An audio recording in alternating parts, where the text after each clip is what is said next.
부동산 공동투자가 이렇게 위험합니다. 지옥행 급행열차를 타고 쫙 이렇게 빨리 가는 것 같은 이런 최근에 제가 있었던 이런 상담 사례를 한번 말씀드리고자 합니다. 고등학교 때부터 10년지기 친구, 그 한 친구가 투자를 이렇게 막 혼자 하기는 너무 무섭고 두렵고, 그래서 정말 친한 친구인데 고등학교 10년지기이기 때문에 오래됐죠. 그래서 동네에도 비슷하고 회사는 다른 지역이지만 주기적으로 한 번씩 이렇게 만나가지고 한 달에 한두 번 정도 보는 이런 막역지우라 그러나요? 그런 친구. 근데 그때까지만 하더라도 그런 친구 사이였는데, 한쪽이 먼저 부동산 투자를 관련돼서 공부도 하고 관심도 보이고 특강도 가고 막 강의도 들어보니까 투자해보면 좋겠다 하지만 둘 다 무주택자, 투자는커녕 내 집 마련해본 경험도 없죠. 또 하나의 문제가 이 첫 번째 친구가 투자를 하려다 보니까 지방의 비규제 지역에 전셋집 아파트 한 채를 매수하려다 하다 보니까 한 요 정도 아파트, 요 정도 전세 매매 갭 하니까 3천만 원 정도 필요한데, 수중에 이것저것 다 뭐 끌고 모아봤자 2천만 원 밖에 안 되더라. 일부는 또 그 돈도 2천만 원도 일부는 또 마이너스 통장으로 융통한 돈이고, 돈이 부족하죠. 그래서 2천만 원 가지고 하려 하니까 좀 부족하고, 원래 이렇게 투자하면 안 되죠. 원래는 돈도 없고, 뭐 두 가지 조건 다 갖췄다 말씀드립니다. 돈도 없었고, 근데 또 여러 가지 잘 모르니까 뭐 여기저기 뭐 돌아다니는 정보, 뭐 어떤 특정 이런 단체 카톡방이나 그러죠. 거기에 나오는 흘러들이는 정보 거기 들어가지고 여기 사람들 다 간다는데 나도 여기 들어가자. 여러 가지 또 돈도 부족한데 막 연끌해가지고 막 하는 이런 상황들. 그리고 또 단체 카톡방에서 이 저기 누가 결혼했다 하니까 그 방에 있는 사람들이 휴가 쓰고, 또 안 되면 주말에 가가지고 막 이 아파트 사러 간다고 그런 난리가 아니었죠. 그래서 지금 이렇게 부동산 보합장이고 조용하다, 하락한다고 하는 지역도 있는데 이런 데가 있나 싶을 영상 보시는 분들 중에서 지금도 이런 동네가 있단 말이에요. 하지만 보합 하락장에 진짜 부동산 투기꾼들, 뭐 정말 프로들은 지금 들어간다고 하지 않습니까? 그래서 선진입한다, 저평가하는데 그런 뭐 진입하는 게 맞다, 아무도 안 들어갈 때 이때 하는 것이 맞다, 이런 얘기는 어디서 들었겠죠. 그래서 그 친구, 첫 번째 친구와 이 절친 둘이가 술 한잔 먹으면서 고민을 토로합니다. 첫 번째 친구가 혹시 돈 1,000만 원 있으면 우리 공동 명의로 해가지고 같이 투자 한번 하지 않을래? 그 다른 친구는 이 친구를 믿을 수밖에 없는 거죠. 10년 정도 됐고 나는 잘 몰라도 이 친구 얘기 들어보니까 이 정도? 공부 좀 많이 했네. 너 이렇게 해가지고 정보를 어디서 났어? 근데 하려다 하니까 돈이 부족해? 1,000만 원만 있으면 나에게 이 두 번째 친구로서는 1,000만 원 정도? 뭐 공동투자?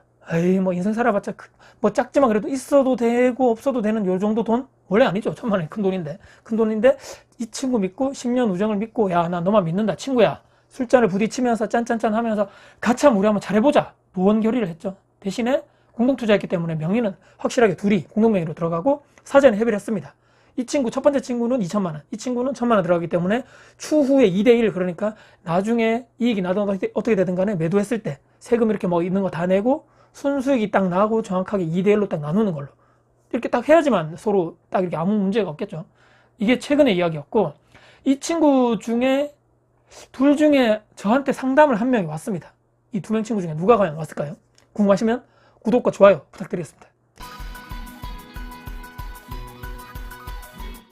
당연히 첫 번째 친구가 아니고 두 번째 친구가 상담을 받으러 왔습니다. 이 이야기는 말씀드린 대로 상담을 받았던 것은 몇 주 전의 얘기였지만 실제적으로 투자 관련된 얘기는 올해 초, 그러니까 한 몇 달 전이죠. 그래서 이미 이 첫 번째 친구가 이 아파트 산다라고 얘기도 했고 다 분석한 거 내용에서 카톡으로 다 보내주고 본인만 믿고 따라와라. 근데 이 집이 기존에 이제 주인분이 사는 집이고 6월까지 잔금하는 조건으로 전세를 끼고 투자를 해야 되니까 어떻습니까? 이 주인분은 돈을 받고 이제 나서 잔금하고 이제 다른 데로 이사 가면 되고 전세를 놔야 되겠죠. 그래서 전세를 내놓고 본인들이 원하는 3,000만 원 갭으로 전세 세팅해서 전세금 받아가지고 주인분에게 잔금하고 등기 이전하면 끝날 것이라고 생각했죠. 그 다음에 일단 3,000만 원 정도 전세 갭 투자하고 나서 시간의 힘을 먹고 2년 또는 4년 뒤에 전세가가 상승해서 이 사람들 지금 그냥 희망회로입니다. 그래서 전세가가 상승해서 매매가를 끌어올리고 나중에 내가 되팔아가지고 돈 버는 걸 가지고 이것저것 세금 내고 뭐 복비 내고 하는 거 수익을 가지고 첫 번째 친구 2, 오늘 요번에 상담했던 친구 1, 2대1로 나중에 나누자. 첫 투자니까 비과세 이렇게 되겠죠. 그래서 부푼 꿈을 안고, 근데 왜 날 찾아왔을까? 아직도 문제는 뭡니까? 전세 계약을 맺지 못했다. 그때 당시에 상담했을 그 당시까지만 하더라고요. 6월 전인데 한 달 정도밖에 남지 않았던 상황이거든요. 그래서 주인이, 근데 불행 중 다행히도 거기 지금 사시는 주인분이 조금 더 기다려주겠다. 6월 원래 말까지 잔금하고 가야 되는데 다행인 상황. 왜냐면 그 기한이 날짜 6월 말까지 정해져 있어가지고 돈 받아서 저길 분양받아서 여기 잔금해야 되는 이런 조건도 아니었기 때문에 다행히. 주인분이 원래 다른 집이 있는데 그 집이 이제 뭐 본인 원래 주인 집이 있었는데 거기 공실이겠죠. 그래서 조금 더 기다려주겠다. 다행히 조금 여유가 있었다. 근데 문제가 뭡니까, 여러분? 전세가 왜 안 나가냐는 거죠. 당연히 예상을. 아까 초반에 잠깐 제가 언급드렸죠. 투자자들이 그 어떤 특정 단체 카톡방에서 누가 언급을 했는데 거기에 사람들이 초반에 많이 들어가가지고 이분들은 거의 막바지에 진입했다는 얘기입니다. 해당 지역이 막바지 지원을 받아보니까 몇 달 전에 매수하신 분들보다 최소 매매가 자체도 초반에 들어갔던 분들은 이렇게 뭐 금매로 이렇게 싸게 잡을 수 있었는데 거기 있는 주인분들이 시세가 계속적으로 싼 거 막 계약되다 보니까 호가가 올라갔겠죠. 그래서 최소 2, 3천만 원 비싸게 매입을 했는데 어떻습니까? 올수리 매물이라 그래가지고 처음에 부동산 광고 내가지고 가서 보니까 조금 비싸게 샀죠. 올수리 매물이라 그래가지고. 근데 10년 전에 올수리가 아니었는데 얼마 안 된 것도 아니고 10년 전에 했던 것도 부분수리. 부동산에서 광고 이렇게 네이버 광고 띄울 때 올수리 이렇게 내놓긴 했는데 실제적으로 현장을 확인도 한 번밖에 안 해보고 주인분들이 이제 이사 오면서 올수리 했단 말이죠. 그래서 이게 도대체 뭐야? 10년 정도 이분들이 물론 주인분이 사시니까 내부 상태가 뭐 나쁘진 않았겠죠. 근데 이분들이 나가고 나서 전세를 원래 맞추려고 했는데 왜냐면 도배장판 정도만 하고 깨끗하게 올수리 된 줄 알았더니만 그게 아니고 이 아파트 전세를 나중에 줄라다 보니까 이 도배장판으로 끝나는 게 아니란 말입니다. 그리고 또 문제는 그 전에 계속적으로 투자했던 분들이 매물들이 많이 쌓였다 보니까 당연히 그 사람들은 싸게 들어와가지고 뭐 기존인 분들 내보내고 등기 치고 난 다음에 올수리한 매물들이 엄청나게 지금 많이 나와 있는 상황. 아니 그런 것도 모르고 지금 무작정 뭐 3천만 원 갭 투자하려고 그랬냐. 무섭지도 않습니까? 얘기했죠. 본인도 처음에 최근에 아파트 뭐 검색해보고 네이버 매물 보니까 전세 매물이 이렇게 많은지 몰랐다. 왜냐면 친구 말만 믿었다는 거죠. 부동산 중개소장님도 전세 매물이 많이 나와 있는 거 보고 초반보다는 좀 이렇게 긁적되면서 시간이 사장님 좀 더 걸릴 수도 있습니다.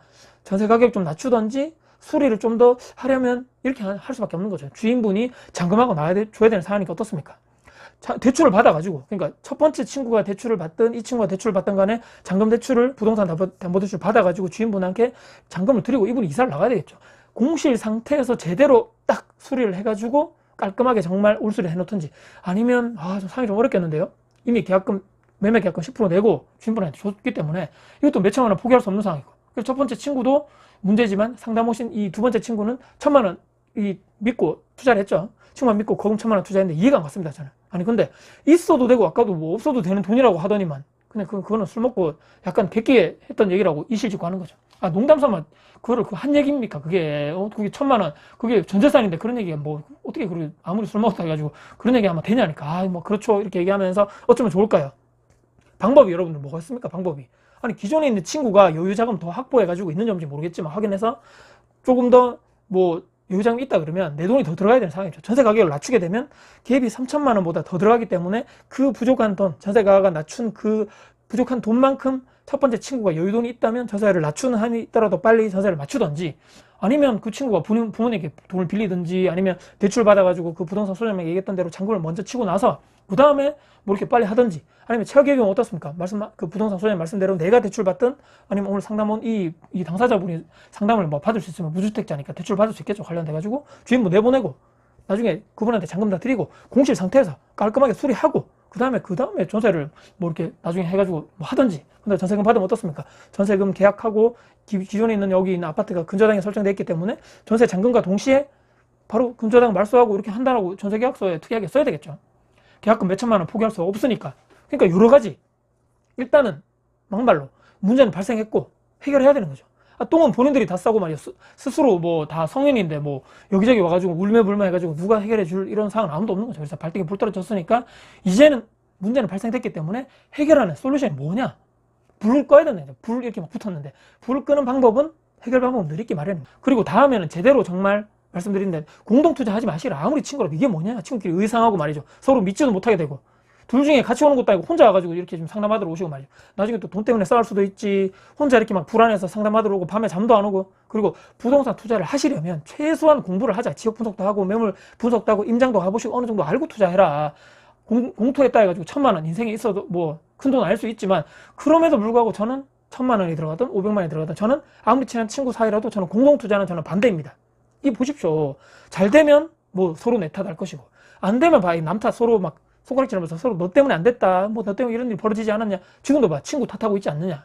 남 탓할 확률이 높다는 얘기죠. 한 사람의 인생이 망칠 수도 있고 나락가게 할 수도 있다. 돈도 잃고 친구도 잃고 믿음도 잃고 다 잃는다. 여러분들 그렇기 때문에 이분에게 말씀드리지만 절대로 아무리 친한 사이라도 공동 투자는 하지 마시라라고 정말 프로가 아닌 이상에는 공동 투자가 정말 저는 별로 좋지 않은 것 같습니다. 실제 있었던 두 번째 친구분이 실제 상담을 와가지고 이런저런 했던 상담 사례를 가지고 여러분께 같이 한번 말씀을 해봤습니다. 오늘 영상 여러분께 조금이라도 생각하는 이런 계기, 또 지방 아파트 투자 관련해서 전세갭 투자가 쉽지 않다, 이렇게 뒤늦게 들어가면 또 누구 말만 들어갔을 때는 이런 상황이 벌어진다, 막상 그냥 뭐 3천만 원 누구나 다 갭 투자해서 돈 버네, 막상 이렇게 투자했다가 인생 한 방에 그냥 날아갈 수 있다는 마지막으로 말씀드리면서 영상을 마무리할 겁니다. 오늘 영상이 여러분께 도움 되셨다면 구독, 좋아요, 알람 설정, 댓글 주시고요. 항상 여러분들 응원 댓글 감사합니다. 여러분들 화이팅입니다. 감사합니다.